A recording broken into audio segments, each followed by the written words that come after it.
Hey everybody, welcome back to Number One Leading Ladies. You know me, your podcast guest, McMahon. We always want to talk with experienced women in different industries who talk about how they have made it. And the show's focus is on building other women up instead of tearing each other down. So today we have a special guest, Jen Sugermeyer, and I'm really excited to have her introduce herself because I won't do it justice. Jen, go ahead.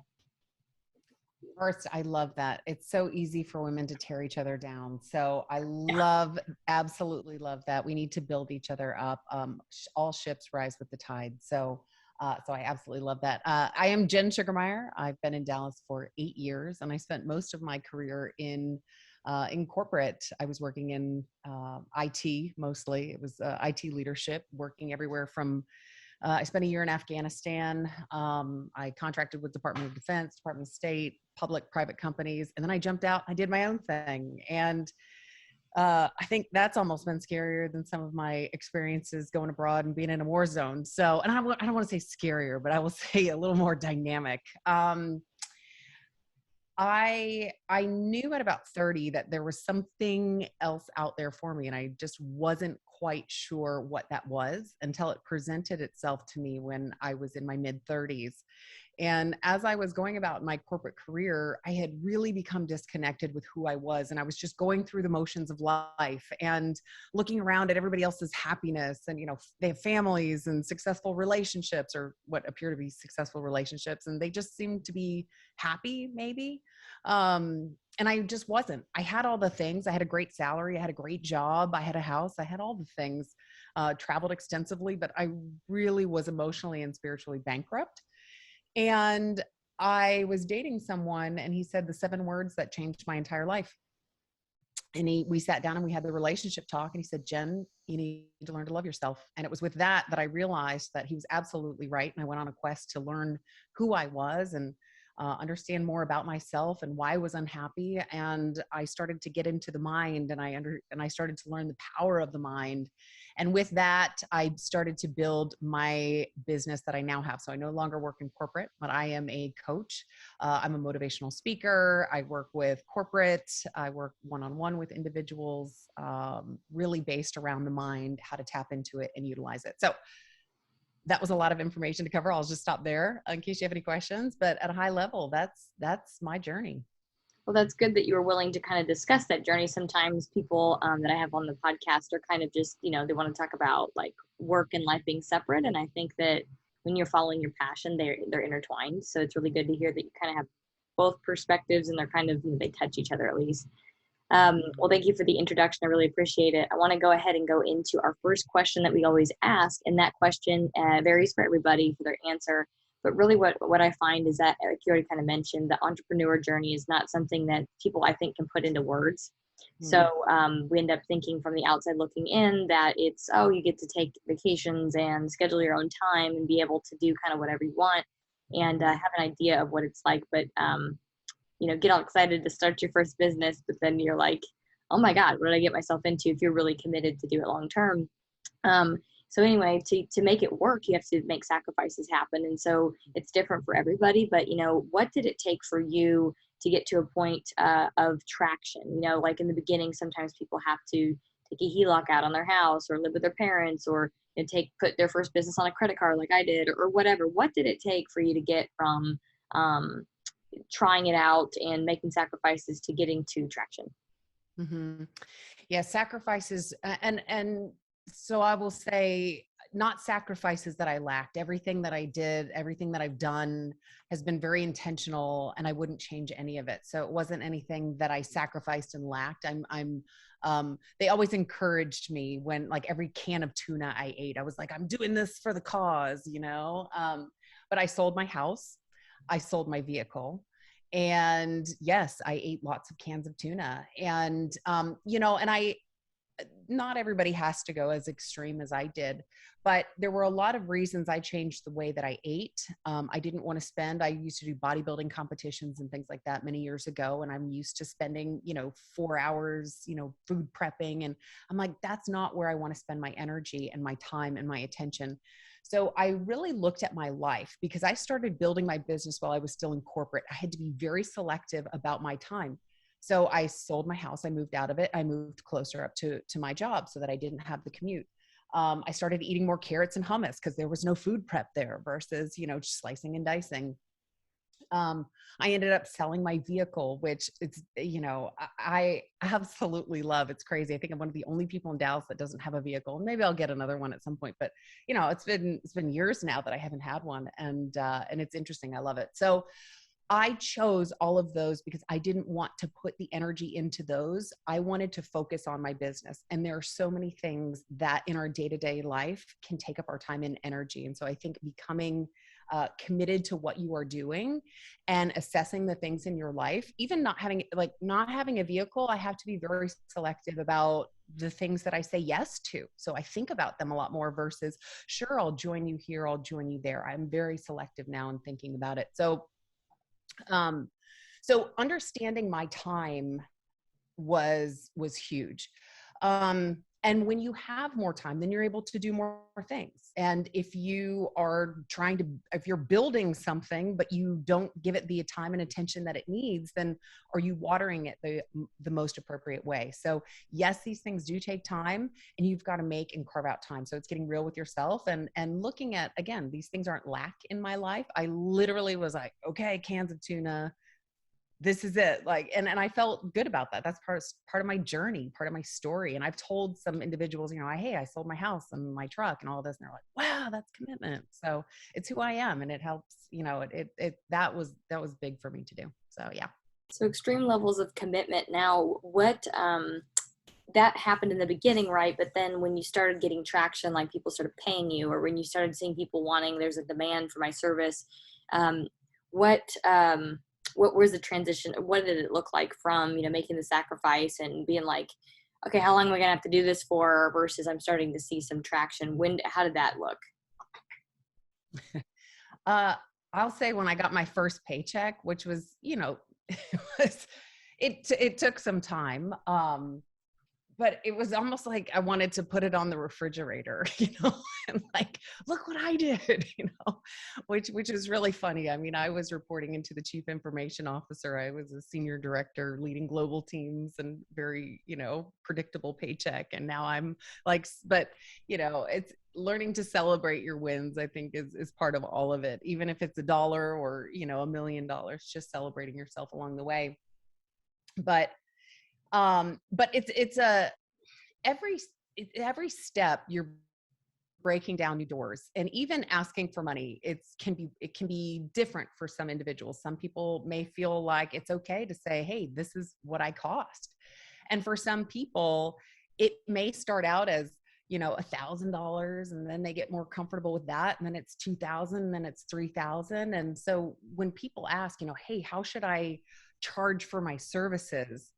It really goes with, yes, you should know what the market is as well, but how comfortable do you feel saying it? So to get paid, it was a progress as well. And then it starts to give you more confidence in yourself and your ability, and you just kind of grow into that. And then you scale up from there. But if, my coach over my coaching program charges like $100,000. If I was this brand new coach and I'm like, yeah, to work with me is like $100,000, like it wouldn't feel right. So you have to kind of work up into it. And I'm nowhere near $100,000, but so that progress, I mean, it's just one step at a time. It's baby steps, and you kind of grow into it, is what I would suggest. What gives you the ability to make that decision about what you're charging? You know what I mean? Like, you've got level of experience for one thing, which kind of bumps up what you can charge, but then also typically it's like demand. So supply and demand decide cost. That's why I was kind of asking that question about getting to the point of traction, which is people buying your stuff and multiple people buying it, maybe even companies buying it, and having different types of packages and putting things in different forms so that it's more easily digestible, or subscription model, or, like what did it take to get to traction and decide like what that fee was going to look like, and how do you do that? I think it's important to surround yourself with other people in the industry so that you've got a pulse on what you're charging. I have worked in companies before. This is even in corporate.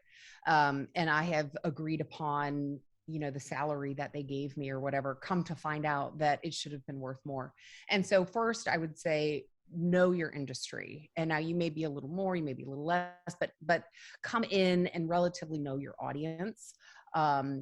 And yes, supply and demand. You may start out as, it may look like a $5,000 program to start. Well, once start to elevate your clientele and you're working with higher level people because more people are hearing about you and coming to you, then you start to charge more. And it's okay to say, hey, those were my before rates. This is what it is now. So yeah, supply and demand is going to have to do something with it, kind of know where to start, but you will see a transition through through your skills. I mean, it's the same as corporate. I started out making what, $7 an hour or whatever my first job was, $5 an hour. And there, and so you grow because you've got more experience as you go through that. For your type of services that you offer or your industry, whichever one applies, what would you say was the way that you're able to find the most successful model for you? Like I mentioned, subscription, one-on-one, digital consulting, going to your house, having little U's trained in a scalable format. Like what's been the way that you've been able to get to traction and I guess scale from there, as far as knowing, Yeah, yeah, and I'm still in the phases of building the business. So where it is now isn't what it's going to look like in 5 years. But I would say, you start with one-on-one, start there, and then build out. So for me, I'm more in the, I have a vision to change 5 million lives or impact 5 million lives in 5 years, and you can't do that one-on-one. And so getting on stages, being in front of audiences, whether that be within a corporate environment or, or on a stage or wherever that may be. So I have shifted to some of, getting in front of groups, and that's where I'm at now. But a lot of times it's easiest just to start with the one-on-one model, and then grow out. A lot of people have group programs. I don't currently offer any group programs, but that's on my radar of things that I may offer at some point. And I think that that's a really great way if you have the bandwidth, but you're able to touch more lives that way as well. So. And sorry, another granular question. How do you iterate? How do you go, okay, this next model or thing that I'm going to do, I'm already offering this. How do I decide with data, like what is the next set of offerings that people want that they're not getting? What's the best way to do that? Because there's like 18 traction channels that are available. You can do PR, unconventional PR, Facebook ads. You can do, what's it called, on Google, where you get so many clicks or whatever. I forget what that's called. SEO, SEM. There's so many different methods to be able to figure out like what is work, funnels, freebies. I mean, there's so many different ways to figure out how do you decide on that next move to test, to iterate to the next level? Your best data is going to be from just asking people what they need instead of guessing, if I'm understanding the question correctly, but just asking them what they need. When I was certified as a coach, I remember one of the entire modules that we had was on listening. And when they were telling me about I'm certified through the International Coaching Federation, and which I think is maybe one of the most recognized coaching federations. So I mentioned that because this is one of the models that they talk about, just listening. And when we learn to listen and that be part of your actual program, I thought, well, how much, listening, like, what is that going to tell you? But there's so much, and it is a science to it, but listening to what people need. And, you may throw networking events, or you may have that group program, and just ask in your Facebook group, hey, what would be the next thing? I think that's the best way to get, information. You're going to know if your online program doesn't work or if people aren't wanting to buy it because they're not going to buy it. But if you ask them what they want, what they need, or if you're listening to it, then you're going to know at a much deeper level. So that would be my suggestion. Just ask. Do you use surveys or polls or, mailers, or like any specific way to get that data from people, or like at the end of a session or something, what's it called? Like what do we call it? Like basically a survey, but it's like a customer service version of one. You use those kind of methods, or what software do you use to do that? Yeah. And I have, Active Campaign. Mm-hmm. is what I use for my email list. Mhm. And so I leverage that, whether that be, click here for this, or, just general emails that go out, or whatnot. But I'll leverage ActiveCampaign to get feedback or get information out, or when a new product's coming, or whatever type of communication. So that's a really great way. That I've found to communicate with folks, and do it regularly so that they're used to seeing you and whatnot. Yeah. How often do you try to ask for that information, testimonials, surveys, etc.? Oh my gosh, I need to be better about testimonials. As soon as I became an entrepreneur, I realized how critical Like, testimonials are, and if you don't talk they about make yourself, somebody else needs to talk about you. Yeah. yeah, exactly. And it may seem like just a small thing, like, hey, can you just click and give No. me, like a 5-star, 4-star? But it's huge for an entrepreneur to have that level of endorsement. It may take you 30 seconds, but it is everything to an entrepreneur. So if you're listening to this, go support your local entrepreneur. Yep. um, Really. Like, so yes, I have testimonials. But I do candidly need to, that's calling me out on something. I need to be no. better about, And it's interesting, putting, that's been my newest thing, is like going, okay, I got to put a time block in my calendar quarterly so now the assistant, now she knows there's a auto campaign that goes out quarterly that asks for that. yes. I want to be in your freaking face. Give me that stuff. Cause like literally if you're creating landing pages, I'm not the best at like, button colors and that kind of crud, but like, we go with our brand colors basically, but like, as far as what are they looking for? They're like, okay, what do I get? What do I get? Ooh, someone really liked it. I'm going to get that too. Okay. Now I'll pay the money for it. Yes. If someone else, Their goal. what's in it for me, FM. And then like, like I used to sell in very small communities doing advertising. They always want to know, what is everybody else doing? You know what I mean? If somebody else has had success doing something, that like, it's really not much further than that. Same thing when I go for like lenders, anything. I'm like, if I can just contact your former clients, they've had a good experience, done deal, Yes. Yeah. Yeah. Yeah. So definitely be Support your okay with local touting, entrepreneur. and be okay with touting yourself too. As women, I think that's something that we, in the beginning, I had some challenge with. Now I still forget to sometimes. It doesn't mean I don't. I used to resist it and hate it, and now I am okay with saying thank you for compliments and not trying to put it back to the person. But then same thing with touting like what I'm good at. In a conversation, one thing I'll say is exactly that. Like, I'm going to go ahead and tout my skill that I'm a problem solver, that I like to systematize things, that I'm really good at like project management.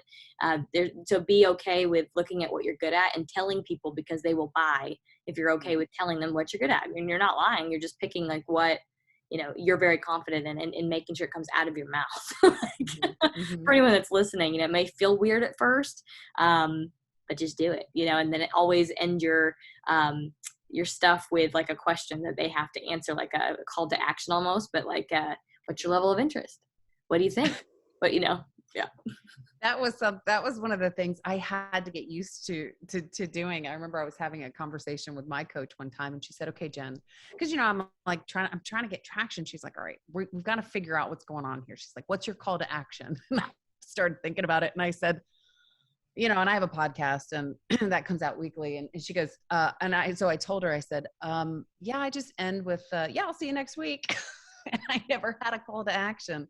But just, there's so many things as you become an entrepreneur that you have to be aware of. I worked in IT for my entire career, and now I'm a marketer, and I'm like a website designer, and I do user acceptance testing for learning management platforms. And I'm like, I'm not an expert, but you learn and you grow. So call to action. Yeah, you need them. Yeah, that's one thing I always coach the ladies I'm working with now on, like learning how to raise capital. It's like, if you want to close them, you need to like make it really specific as far as like, trying to figure out what their expectation level is, and then like kind of taking notes, and then saying, okay, here's the next step.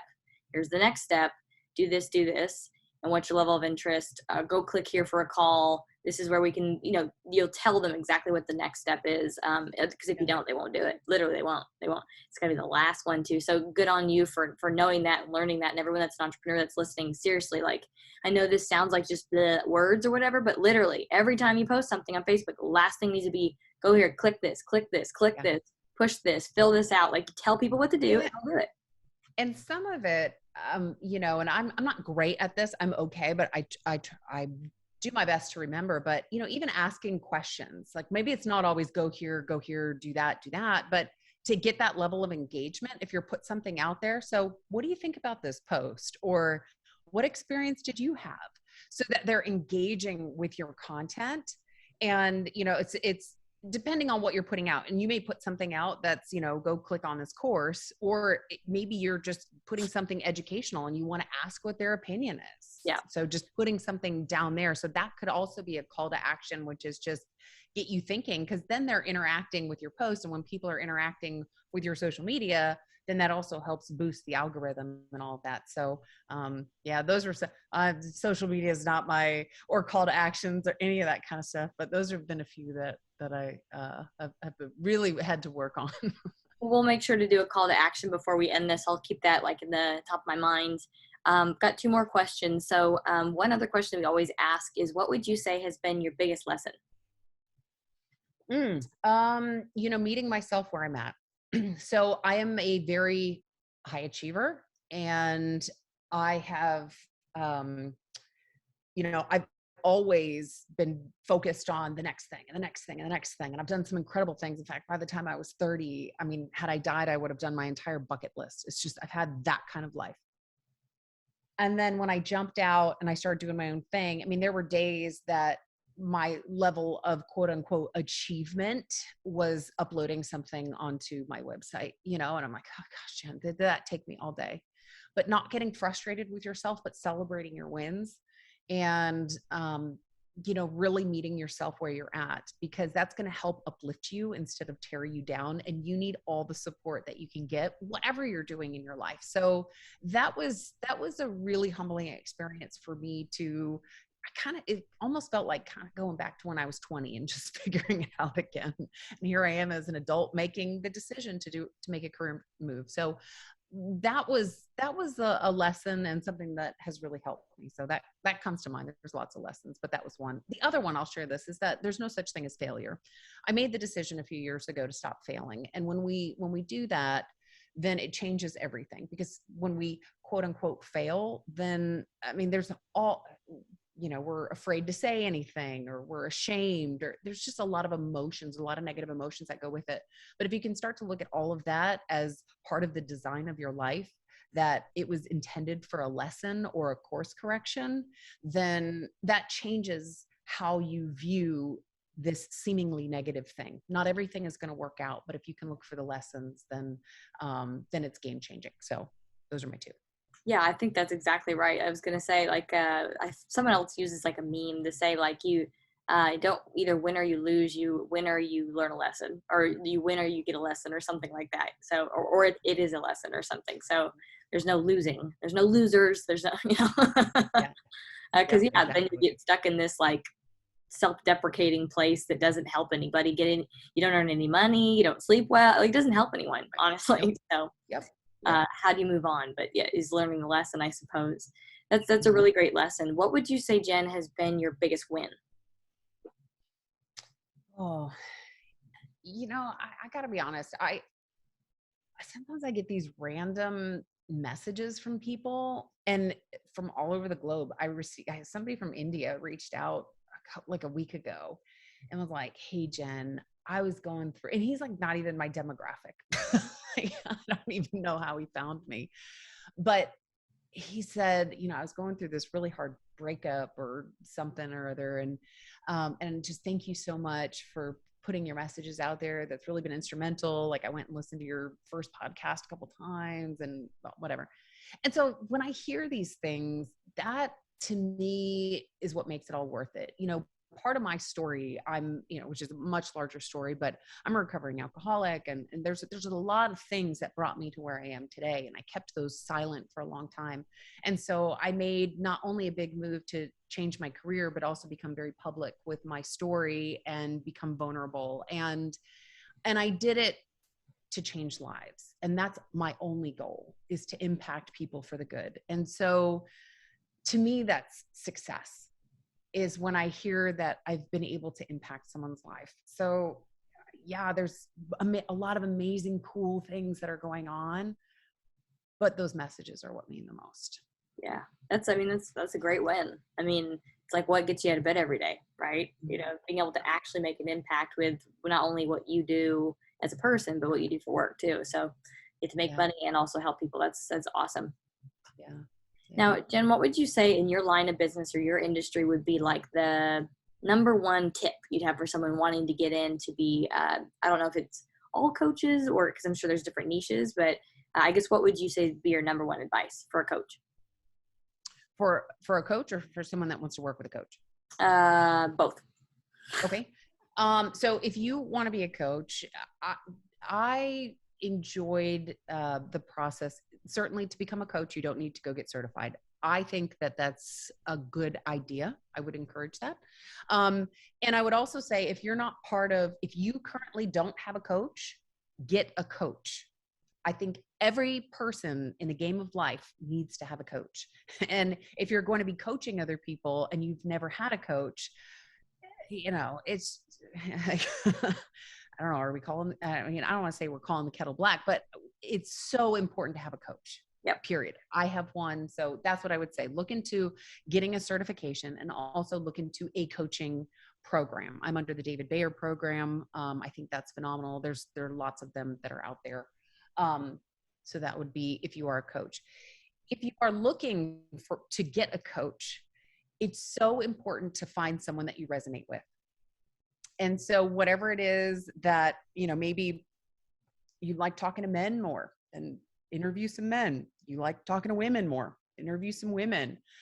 People have different styles. I'm very, I'm just unapologetically me. I'm a little, I don't want to say rough around the edges, but I'm more direct. I'm not going to tell you, I'm not telling people that's not what coaches are for. Coaches are to ask those powerful questions, but I will ask powerful questions. We'll get right to it. And that works for some people, and some people, that's not what they're looking for. So finding somebody that you resonate with, listen to their story. It's a two-way street.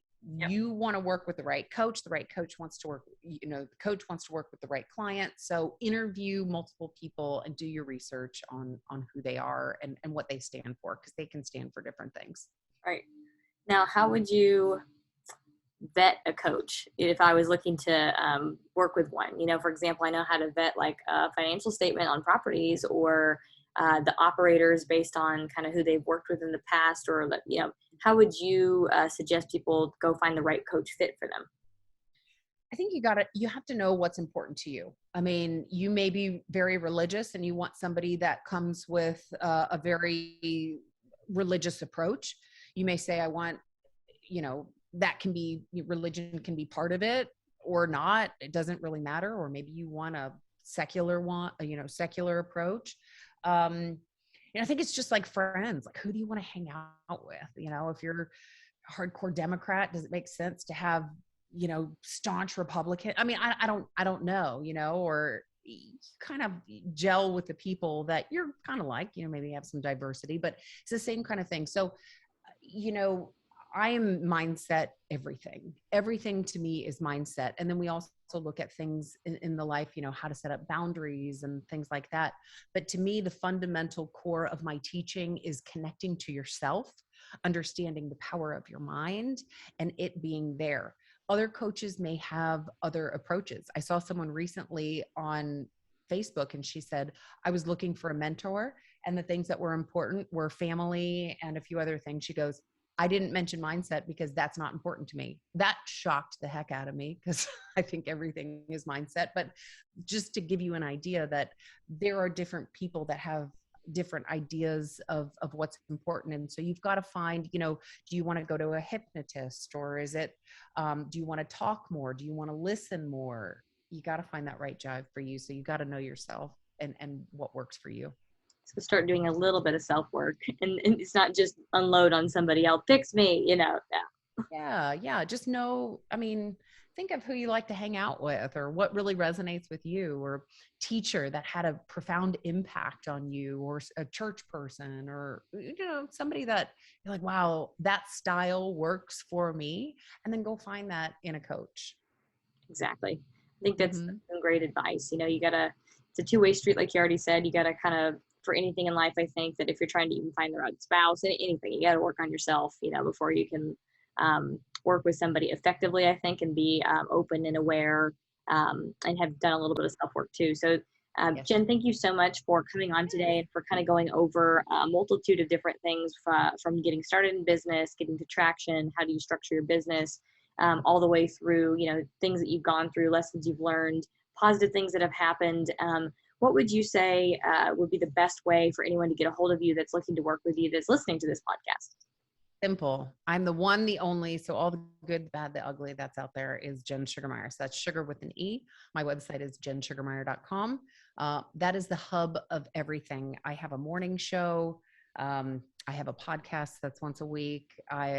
Coaching, there's online courses, there's one-on-one, there's corporate, there's keynotes, there's all kinds of stuff. That's the central hub that will route you to where you need to be. Perfect. Jen, thank you so much for being on here today, and everybody for listening and watching today on Number One Leading Ladies. We will see you next week.